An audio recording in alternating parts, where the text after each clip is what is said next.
Skratno šiantor privask, star flektor jem tut. Skratno šiantor privask, star flektor jem tut. Welcome back, Kuma Crew. It is once again your favorite friendly despair bear, Annakuma, and we're back for a demo review, because of course we are. Once again, this came from the February Next Fest, so this is an old one. And one thing that is happening with the old ones that have had multiple scripts thrown out because, well, I'm an unstable mess, is that their now full demo reviews are going to be short. Maybe, it depends on where I go with this.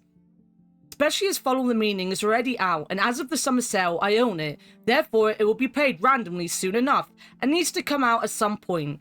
Again, as soon as I get my life in order, the demo review series will make much more sense than it does now. But I am one thing, and that one thing is stubborn AF, so we're stubbornly here doing this. I want to get these demo reviews out, I played them, I wrote things about them, I want to get them done. Follow the Meaning opens up telling you that the demo will be about 15 minutes. It took me roughly 10 minutes to complete, and to be fair, the game doesn't look like it will be a lengthy deal. You play as Paul Trilby, this guy here. He was sent a letter asking him to investigate, or at least help investigate, a psychiatric hospital with Dr. Susie. Thus, your grand adventure begins, as well as the hints towards something a little darker. How dark? I guess we'll have to play the full game to find out.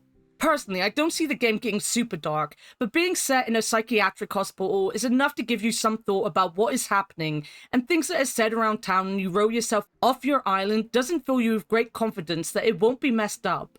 The people you meet won't have much to say. In fact, some are just quests in themselves. But when they do say stuff, it is very often filled with paranoia and fear. A demo here doesn't have much of a story though. It is basically the opening puzzle to get into the hospital itself. And whilst people do talk to you, the game isn't really set up to be a story told in the sense we think in an adventure game. Follow the Meaning is pretty much what it says it is, in so much as you follow the meaning of any given item or quest you're on. You kind of teleport Paul around the map to various different people or areas, pick up some items, exchange them with people for other items, and use them when you can. Now that doesn't mean that it won't tell a story, but you aren't, or at least not in the demo, going to be sat still through a cutscene or long reams of text. So all we can really talk about is the puzzles themselves. I like them. It borders on the non-verbal puzzle game route, insofar as it is one of those games where you just kind of feel like you are going around doing things for the sake of doing them. No one tells you how to do things or where to go, you just have to keep interacting with everything till you find the right combination of things to do. It took me a while to find a part of the map, for example, that I could cut down a tree to advance to the second side of the city. When there, I finally got the pass to get into the club, just to find out my hat was wrong, so I had to find a way to fool them. None of these puzzles are hard, and the most difficult thing might be finding the right place to click at any given moment, but it never feels pixel hunty in a way, or cheap, and I feel the game would become way too easy if hotspots were always active on the map.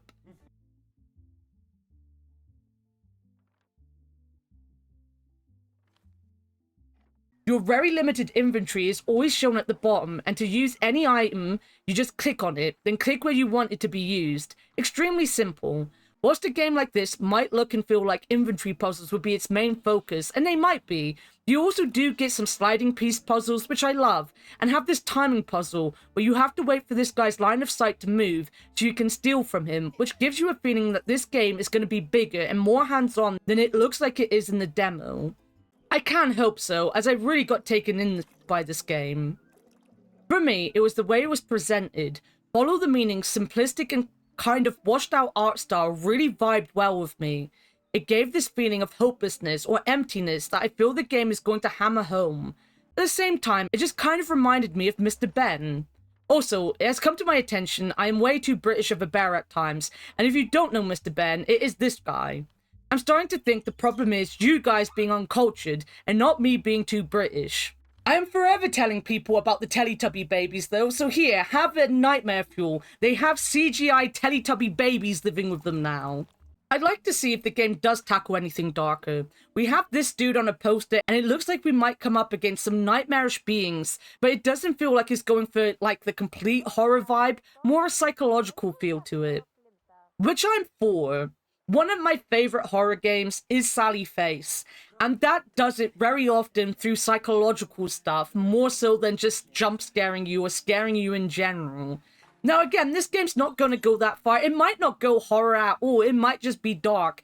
But I kind of like this slow build-up of something that's a little off, that might be scary in some ways, but maybe not completely scary.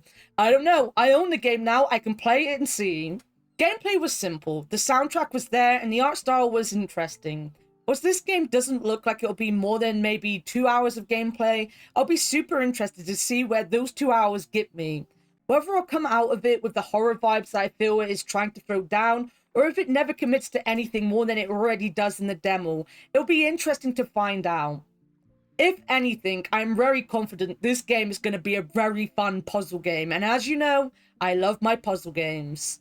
If you are interested, the link to the store page will be down below in the description, so please give it a click and have a look. As I said, the game is out, I own the game, so please go give them some love. That is all from me today, though. If you'd like to continue to support this bear here and all the crazy endeavors, then please leave a like, comment below on what kind of hat you like, and subscribe. Also, follow me over on twitch.tv/Annakuma, where I play games 5 days a week, usually to a poor quality of completion, and anything that takes me more than 2 hours usually ends up with me whining a bunch, because that's just who I am. I'm impatient.